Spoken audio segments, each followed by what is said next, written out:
Welcome to Total Politik. Kali ini kita ketemu lagi di Teman Mikir dan baju kita belum berubah. Sudah pasti ini dibuat dalam waktu yang sama. Kita jangan sok-sokan ini berbeda waktu gitulah. Kita ngaku aja lah.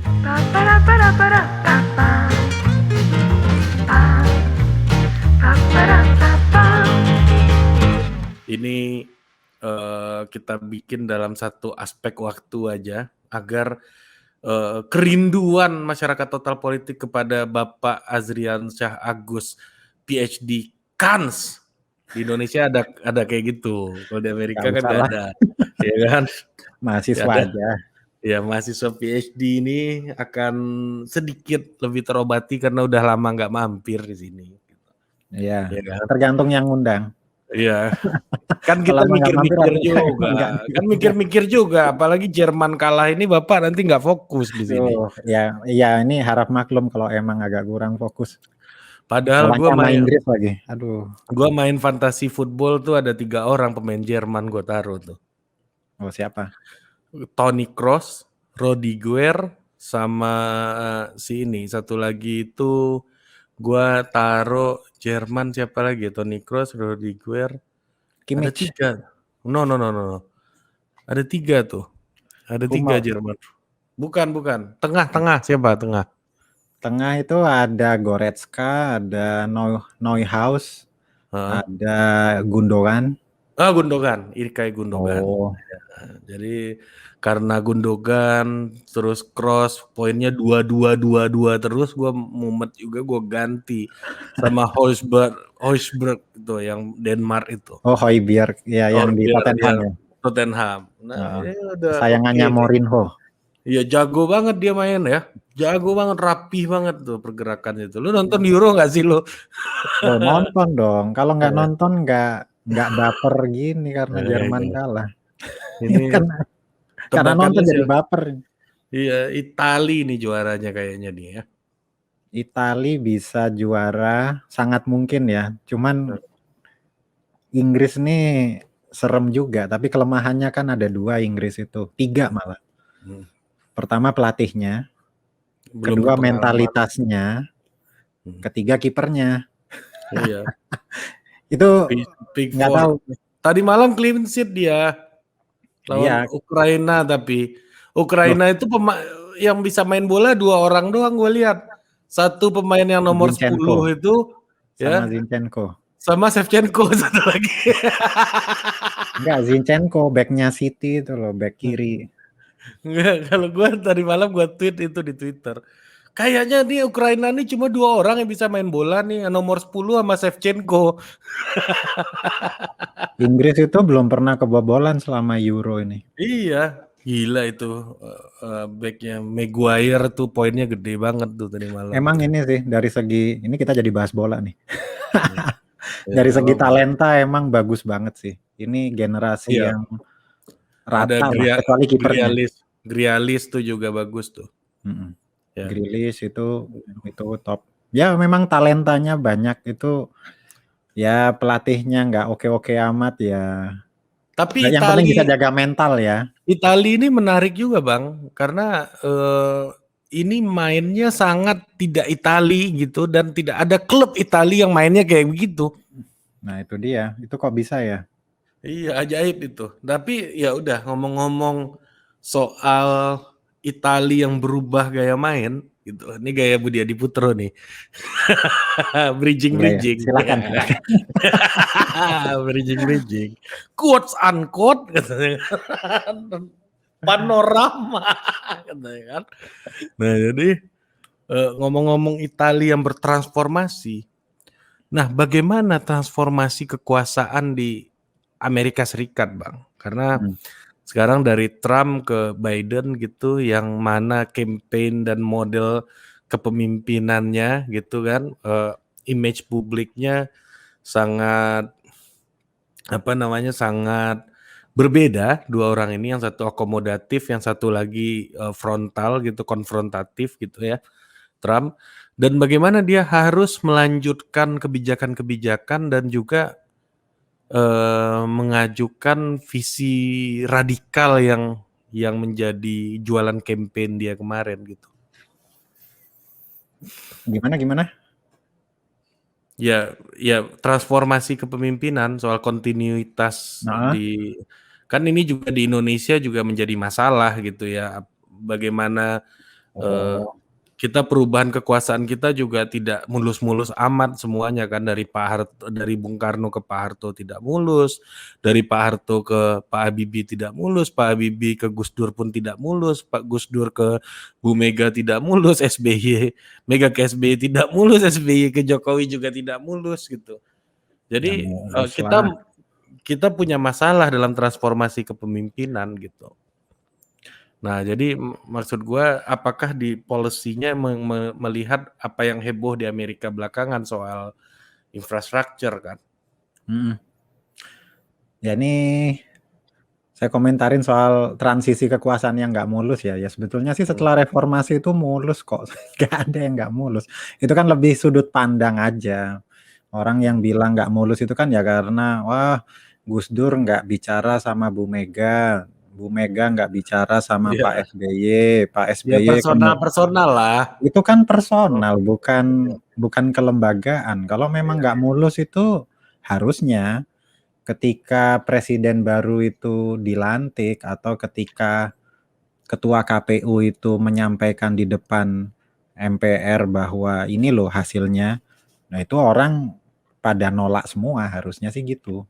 Jadi Habibie kan ditolak tuh Habibie.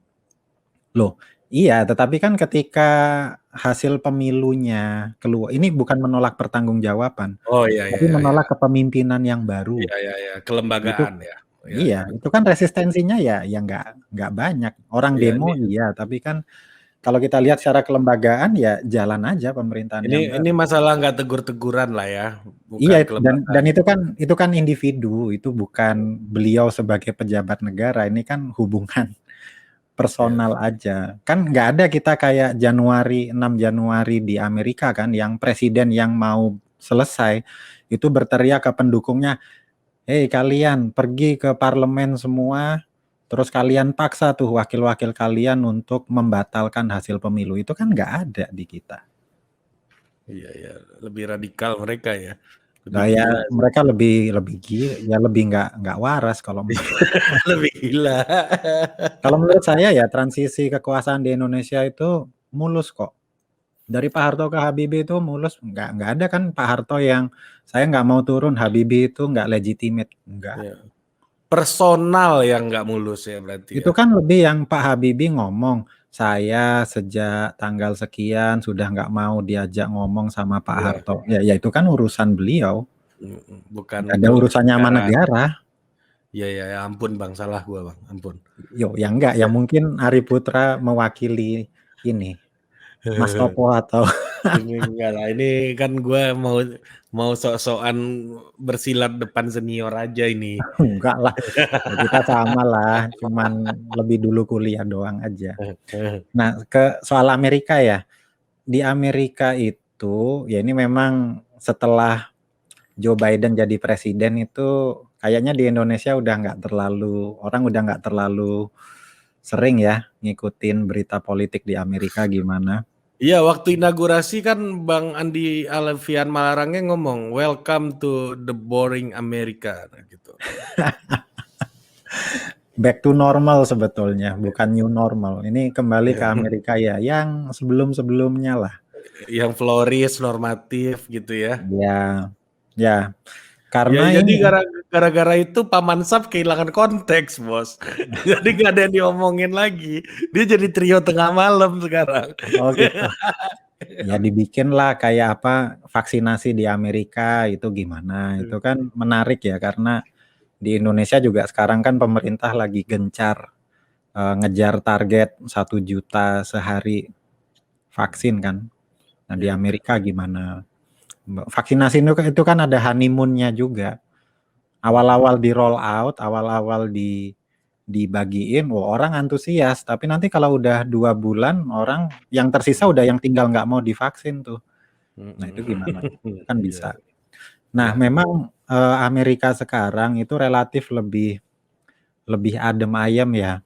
untuk kalau kita ngelihatnya dari Indonesia. Tapi kalau kita melihat ngikutin beritanya secara kontinu, secara terus-menerus itu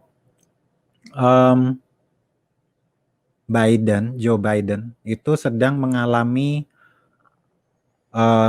menuai. Nah, Biden itu sedang menuai apa yang dia tanam sebelum pemilu. Jadi Joe Biden itu kan bisa menang karena dia itu membangun koalisi yang besar. Pertama dia mendamaikan dulu yang orang-orang Demokratnya, antara Demokrat yang sangat liberal dengan Demokrat yang relatif agak di tengah. Ini kan dia damaikan supaya dia itu ketika maju sebagai calon presiden itu suaranya solid ini dari dalam Demokrat. Dan di sisi lain dia itu kan juga mencoba mendekati Partai Republik yang moderat. Kalau yang sangat konservatif ya dibiarin aja, tapi yang agak ke tengah itu dia coba rangkul. Ya memang dia bisa menang pemilu, tetapi itu bom waktu juga karena ketika dia udah menang pemilu, udah jadi presiden, bagaimana dia bisa memuaskan dua kalangan yang kepentingannya ini sangat berbeda. Itu kan permasalahan kalau kita punya koalisi yang terlalu besar kan, Ri. Makanya ada istilah namanya minimum winning coalition itu. Kalau bikin koalisi itu nggak usah gede-gede. Ya yang penting bisa menang aja, karena kalau koalisi itu terlalu lebar, terlalu besar, nanti ketika udah menang, nah ini susah ini untuk memeliharanya karena kepentingan antara yang di kutub sebelah sini dengan di kutub sebelah sini ini sifatnya itu sentrifugal gitu. Sentrifugal apa sentripetal? Ya pokoknya agak susah ketemunya lah. Nah itu yang sekarang dihadapi oleh Joe Biden. Dan pengamat politik di Amerika itu menganggap Joe Biden itu sedang menghadapi dilema itu sekarang. Salah satunya lewat pengesahan undang-undang infrastruktur itu. Jadi minggu lalu itu tanggal berapa ya? Akhir Juni itu Biden bilang untuk mendukung undang-undang infrastruktur ini. Yang itu tuh sebetulnya kebijakan yang memikat Partai Republik. Karena memang infrastruktur di Amerika ini udah obsolete ya, atau udah bapuk lah kira-kira. Jadi kayak bandara, jalan raya, pelabuhan. Oh, jadi nggak seperti yang dibayangkan orang bahwa Amerika itu super power itu ya gitu ya. Ya Amerika super power betul, tetapi super powernya itu bukan di infrastruktur publiknya, super powernya itu kan lebih di militer, lebih di kekuatan fiskal, inovasi. Tetapi kalau infrastrukturnya secara umum itu banyak sekali yang masih sangat tertinggal. Bandara misalnya, saya dulu di Total Politik pernah nyinggung soal Bandara O'Hare di Chicago itu, wah kalau belum pernah ke Amerika atau belum pernah ke Chicago, terus dari Jakarta atau dari Singapura, dari Changi atau dari Cek Lapko di Hong Kong, mendarat di O'Hare itu kita kayak naik mesin waktu kembali ke tahun 70. Ini bandara kok gini banget gitu. Padahal Chicago lagunya bagus-bagus ya. Peter Cetera. Iya. Ya kayak gitu. Everybody, Itu Chicago, Los Angeles juga sama. Tom Bradley International Airport itu juga, wah itu sangat bapuk bandaranya, nggak kelihatan modernnya. Bandara yang relatif ya hancur banget enggak, tapi apa ya, arsitekturnya terus luas bandaranya itu juga. Pokoknya kalau kita ke Changi sama Terminal 3 kita lebih merasa lebih modern ini ya berarti. Ya, pokoknya dibandingin bandara-bandara Asia Tenggara kayak Changi, terus Klia atau Suvarnabhumi itu jauh lah. Seperti itu. Nah, itu kan infrastruktur yang dibangun setelah Perang Dunia Kedua kan. Infrastruktur yang dibangun setelah Perang Dunia Kedua dan sekarang udah tahun 2021. Itu memang perlu diperbarui. Dan Itulah sebabnya zaman inisiatif untuk undang-undang infrastruktur itu udah dari zamannya Trump. Cuman kan ditolak Oke. sama Demokrat. Karena Demokrat itu punya kepentingan kebijakannya Demokrat itu adalah social welfare, kesejahteraan Hmm, sosial. ya. Jadi yang kayak bukan subsidi, subsidi gaji untuk pengangguran. Terus biaya sekolah itu digratiskan untuk community college. Terus seperti hutang untuk sekolah, student loan, itu juga dihapus. Nah, itu kepentingannya Demokrat. Nah, ini kan dua kepentingan yang susah disatukan. Sedangkan Biden itu kan maju dan terpilih itu kan berdasarkan platform bahwa saya akan eh, memoderasi perbedaan ini untuk menyatukan kembali dua kekuatan yang berbeda ini. Nah, sekarang dia sedang menghadapi Bom dilema waktu. di situ. Ya. Dilema Gitu. yang dia ciptakan sendiri ya. Yang dia ciptakan sendiri karena kalau dia nggak menciptakan itu sulit buat dia untuk menang kan. Karena polarisasi di Amerika ini kan sepertinya lebih buruk dibandingkan polarisasi sebelum polarisasi setelah perang sipil di Amerika 1861 sampai 1865. Ini polarisasi yang kayaknya paling parah. Oke. Nah, berarti ada kepentingan yang harus dipertukarkan dan nggak ketemu berarti ya? Nggak ketemu karena undang-undang infrastruktur Biden itu maunya, oke saya setujuin undang-undang infrastruktur dengan syarat rancangan undang-undang tentang kesejahteraan sosial yang dibawa oleh Demokrat ini juga disetujui. Nah itu Republiknya nggak mau. Orang Republik bilang loh, ini Joe Biden menjadikan undang-undang infrastruktur ini sebagai sandera. Ini saya setujui kalau yang ini disetujuin. Ini kan kayak ini saya lepas kalau yang ini juga dilepas. Jadi kayak penculik yang sedang menyandera. Kayak gitu. Apa itu istilahnya lock rolling ya, apa? Ya, lock rolling. Ya, lock Atau ya kalau di rolling ya. kita dulu dagang sapi kali. Ya, dagang sapi ya. Kalau di Amerika kan ada istilahnya lock rolling politics ya di Ya, parlemen. lock rolling atau kalau dalam konteks ini banyak yang bilang ya Biden playing hostage, bermain sandra dia tuh. Kayak Hmm. gitu. Cuman ya memang nggak ada pilihan lain. Maksudnya kalau infrastruktur ini nggak segera diperbaiki, itu Amerika 30 tahun ke depan ya udah pasti akan kalah bersaing dengan Cina kan, karena Cina itu laju ekonominya itu tinggi, stabil, dan ketika ada pandemi mereka pulihnya juga relatif cepat dibandingkan Amerika. Ya, tapi begini juga Bang, gua ngelihat bahwa ya Republikan kan menganggap ide soal social security ini sebagai sesuatu Mm-mm. yang radikal left gitu ya. Dan eh, tapi kan ini idenya nggak radikal-radikal amat. Negara Enggak, kayak Kanada juga ngerjain, di Eropa juga banyak yang ngerjain, Skandinavia juga ngerjain, dan itu apalagi. ya negara bagus semua gitu. Jadi apa persoalannya lagi gitu? Soal social security ini sulit untuk diterima oleh Republikan gitu.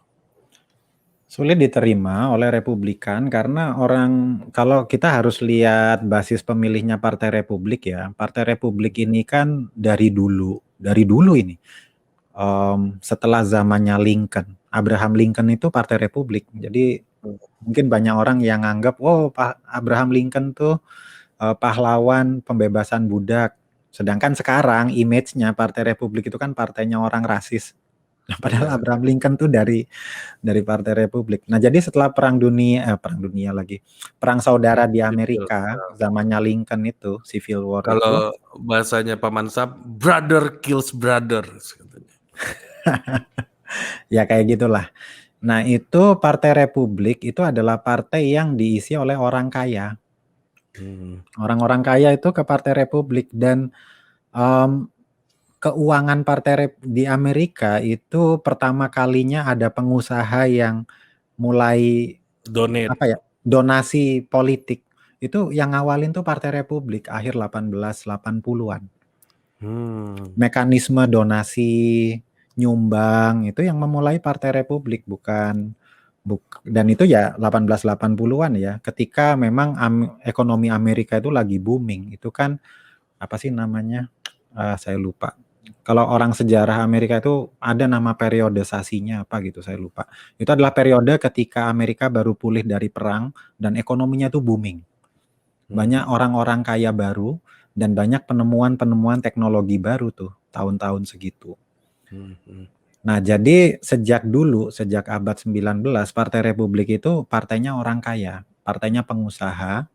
Yang namanya orang kaya atau pengusaha itu melihat sistem kesejahteraan sosial, memberikan subsidi, memberikan jaminan sosial untuk orang miskin itu dianggap tidak efisien. Bahasa halusnya tidak efisien, bahasa kasarnya buang-buang duit gitu. Ngapain orang males disubsidi gitu. Ya, mending lu subsidi usaha gua atau Betul. subsidi apa gitu ya. Betul. Mending infrastruktur, mending uang segitu tuh pakai aja buat bangun infrastruktur atau pajak dikurangi sehingga ekonomi itu bisa berjalan lebih cepat. Nah, mereka itu kan berpikirnya seperti itu. Nah, sedangkan orang Demokrat itu berpikirnya berbeda karena ada hitung-hitungan elektoralnya, Ri. Jadi hitung-hitungan elektoralnya itu adalah Partai Demokrat itu mulai dianggap sebagai partai yang pro dengan kesejahteraan sosial itu awalnya itu tahun 30-an setelah depresi, Great Depression itu. Ketika Roosevelt jadi presiden, itu kan salah satu programnya itu bikin social security system. Tujuannya supaya ekonomi bisa hidup lagi setelah depresi itu. Dan itu jadi kayak policy brandingnya Demokrat. Yang terus ketika Presiden LBJ, Lyndon Johnson. Ya. Selatan tuh kan. Ya, orang Texas ya kalau nggak salah. Texas, ya Texas. Dia kan punya yang dilantik di atas pesawat kan yang gantiin Kennedy. Setelah Kennedy terbunuh. Nah, itu dia juga meneruskan platform kebijakannya Roosevelt itu dengan bikin mereformasi sistem kesejahteraan sosial yang istilahnya itu the Great Society itu. Jargonnya dia tuh. Jadi Civil Rights Movement, ada Civil Rights Act untuk menghapuskan diskriminasi dan dia juga mengegolkan kebijakan mereformasi sistem kesejahteraan sosial yang yaitu tadi subsidi untuk pengangguran, terus ada food stamp untuk orang-orang yang pendapatannya di bawah garis kemiskinan yang seperti itu. Dan ini masing-masing punya basis massa yang berbeda. Yang Partai Republik basis massanya itu lebih ke pengusaha-pengusaha yang berduit, sedangkan Demokrat itu basis massanya lebih ke orang-orang yang ekonominya rentan, migran segala macam gitu ya. Dan kita harus ingat bahwa setiap 2 tahun sekali itu ada pemilu di Amerika. Jadi kalau tahun lalu pemilu untuk presiden, nah presiden dan legislatif ya. Nah tahun depan itu ada midterm election, itu bukan untuk milih presiden tapi milih legislatif aja. Nah ini jualannya Demokrat dan Republik, kalau mereka bisa ngegolin undang-undang ini itu akan mendorong pemilihnya untuk memilih tahun depan. Gitu. Dan itu yang sedang dilakukan Biden nih sekarang. Iya, jadi kebijakan yang diambil sekarang itu akan berdampak terhadap peluang mereka untuk bisa menguasai Kongres tahun depan. Karena sekarang ini kan Kongresnya itu di Senat itu kan imbang kan, 50 Demokrat, 50 Republik. Sedangkan di House of Representatives itu Demokratnya cuma unggul 10 suara apa 12 suara gitu dari Republik. Jadi sangat tipis. Makanya pemilu midterm election tahun depan itu sangat-sangat penting buat mereka. Kebijakan-kebijakan yang mereka bikin sekarang itu akan menentukan bagaimana mereka bisa menguasai parlemen. Dan jualannya Biden, basis legitimasinya Biden ini kan pemersatu. Orang yang bisa unifying, menyatukan bangsa yang sedang terluka karena zamannya Trump itu benar-benar dipecah jadi 2 gitu. Nah ini undang-undang ini tuh jadi ujian untuk Biden, bisa nggak dia membuktikan bahwa dia itu seorang pemersatu gitu. Ya, ini antara image-nya Biden sebagai seorang pemersatu dan juga seperti teori yang lo sempat tulis di detik.com waktu itu, Bang, soal Electoral connection. electoral connection, legislative behavior ya dalam Iya, membuat sebuah kebijakan berarti ya. iya. Jadi kebijakan itu digolkan atau diusulkan itu juga sangat mempertimbangkan apakah si anggota Kongresnya ini akan terpilih lagi nggak di pemilu berikutnya. Karena kalau untuk House of Representative kan mereka tiap 2 tahun sekali harus pemilu. Betul. Kalau Senat, anggota Senat ya 6 tahun sekali. Jadi mereka itu relatif punya cukup waktu lah untuk keluar dari electoral connection itu, untuk mengejar agenda yang lain. Tapi kalau anggota House itu sulit, karena tiap 2 tahun sekali pemilu. Kita aja yang pemilunya 2024 dan lagi COVID, udah ribut kan ngebahas, ini siapa yang maju capres. Iya. Apalagi kalau pemilunya 2 tahun sekali, gitu. Betul. Dan ya betul. Jadi ini sangat tidak orde baru ya di Amerika nih, berarti balik ke tema sebelumnya. Ya sangat tidak orde baru gimana maksudnya? Tidak ada kepastian. Oh iya, ya kepastiannya ya pasti akan pemilu. Oke. Dan Bang, jadi gimana posisinya Biden menurut lu? Dia akan tetap akan melanjutkan proyek infrastruktur ini meskipun ditolak gitu oleh Republikan, lock rollingnya itu atau tukar gulingnya, Nah, dagang sapinya ini, apakah akan tetap lanjut ini atau gimana kayaknya analisis dia lu? akan coba lanjut dan dia akan meninggalkan orang Demokrat yang lebih ke liberalnya. Yang kayak Alexandria Ocasio-Cortez atau Bernie Sanders itu akan dia tinggal karena ya Ya. memang dari awal Biden Udah itu kalau kita lihat terprediksi ya?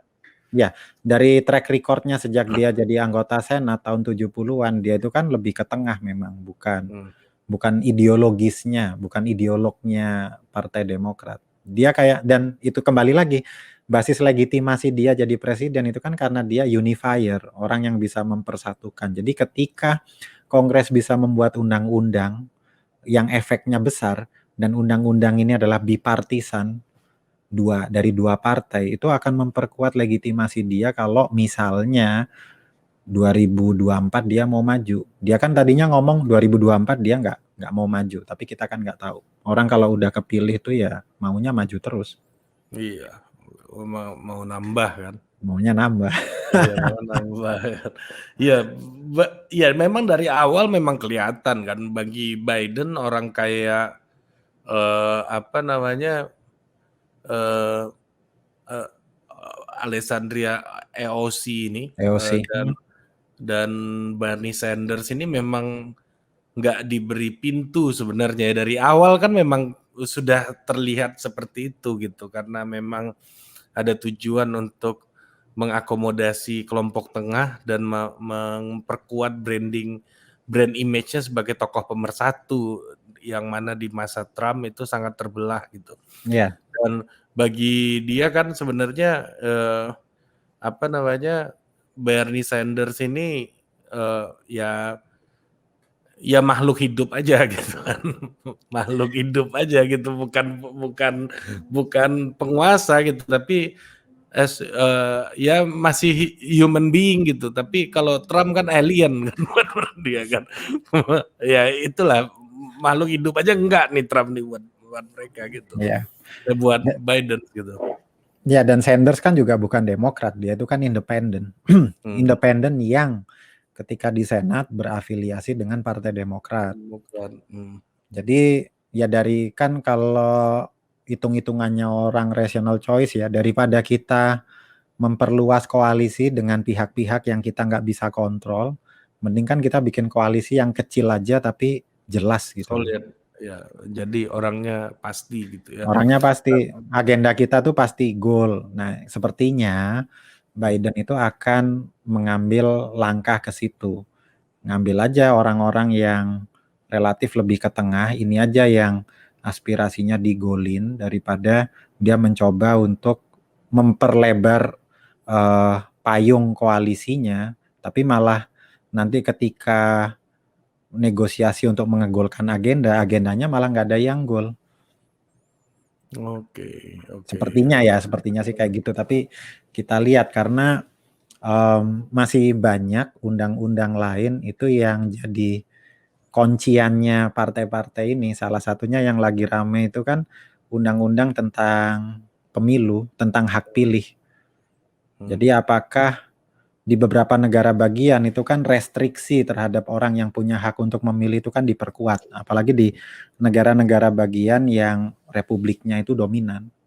Sedangkan Demokrat itu maunya restriksi ini kalau bisa dihapus karena yang mau diincar menjadi basis masanya Partai Demokrat yang baru itu adalah imigran-imigran yang masuk ke Amerika.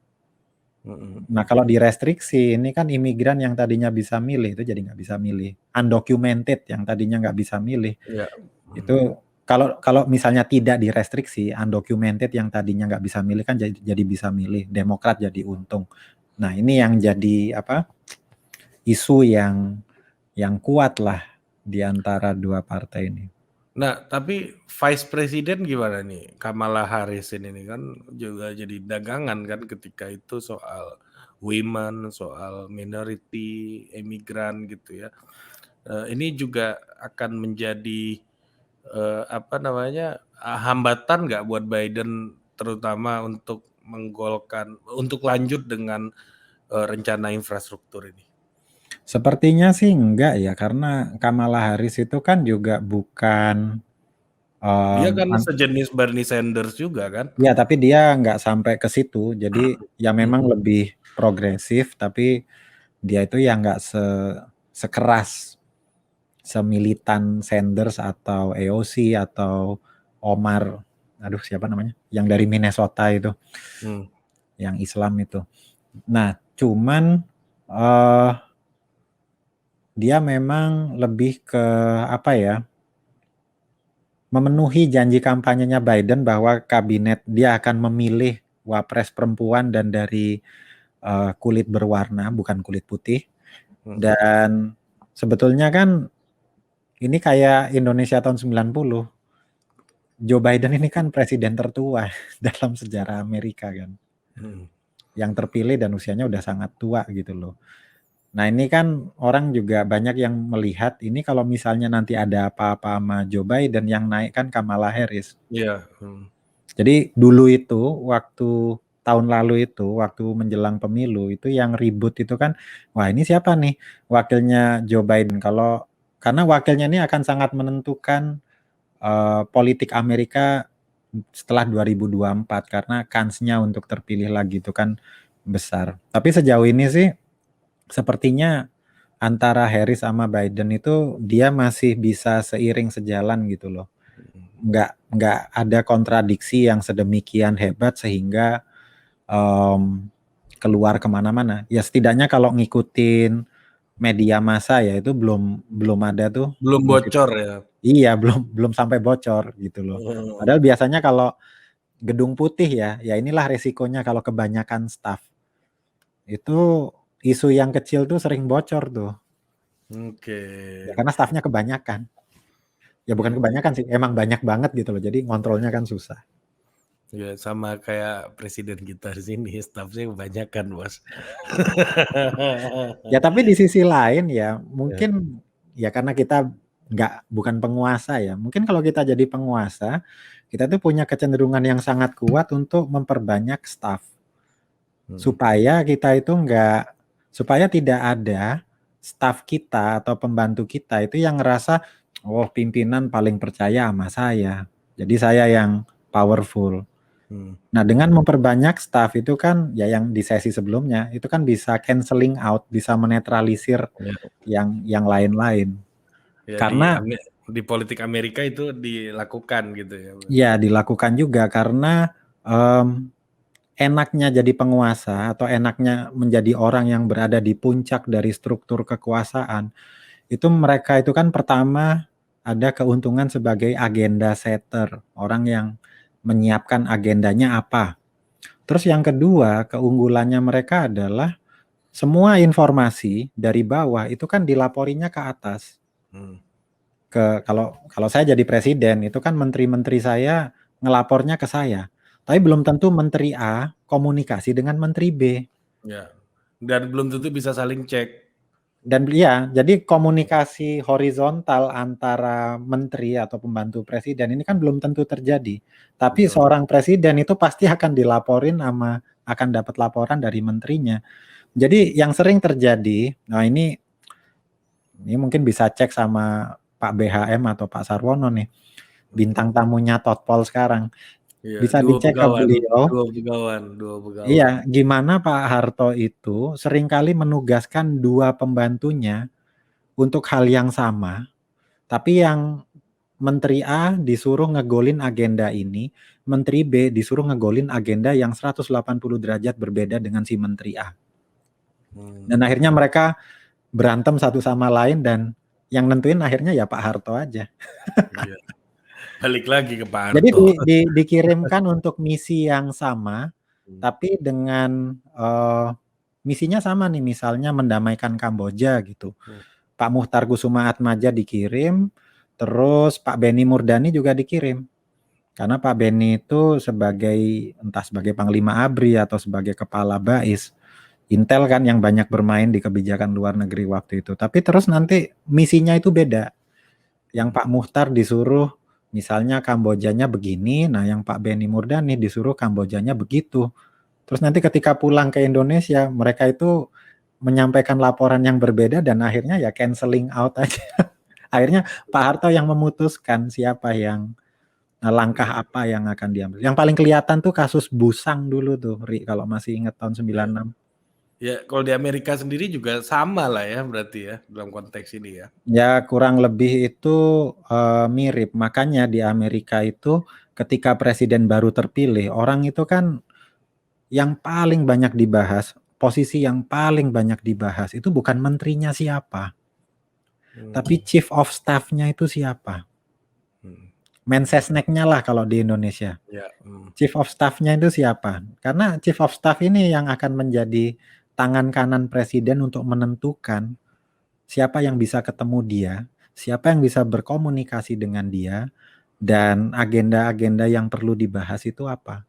Jadi bukan National Security Council, bukan Menlu-nya siapa, Menhan-nya siapa, tapi yang paling dicari sama wartawan itu Chief of Staff-nya siapa. Gatekeeper soalnya. Oke, dan kita tunggu nih Joe Biden mengambil langkah seperti apa nih ya dalam beberapa waktu ke depan soal undang-undang infrastruktur ini dan juga soal social security. Apakah ini akan menjadi sebuah kado untuk Demokrat juga? Kalau iya, ini kan sebenarnya cara berpikirnya konstituen gue senang BLT nih gitu kan, gue kasih aja uang cash kan sama aja kayak berpikir kayak gitu kan Iya, sebenarnya kan. ya electoral connection itu, jadi Iya. constituent base. Jadi mereka itu akan mengegolkan apa yang diinginkan konstituennya. Oke, terima kasih Bang Azri, waktunya Bang Azri. Menarik Sama-sama, banget. Ari. Kita tunggu update soal Amerika lagi. Semoga bermanfaat buat Total Politik dan Mas Topo ya. Ya, ya minimal ya kalau didengerin bener pasti ada manfaatnya lah ini. Iya, iya.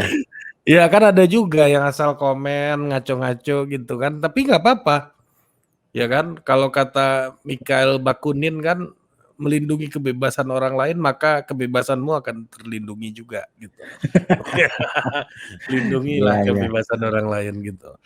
Iya. Oke, sampai jumpa lagi di Totpol berikutnya dengan teman mikir Babang Azri Ansyah-Agus, seorang PhD student. Dia nggak mau dibilang doktor PhD Kans gitu kan. Belum. Ntar Ya. kalau udah ada ijazahnya lah. Iya. Itu udah PhD. Ya semoga cepat balik ke tanah air berkontribusi untuk bangsa ini Bang, dan Amin. selamat beraktivitas. Ya itu gue belajar dari Budi Adiputro tuh. Selamat beraktivitas kembali Pak.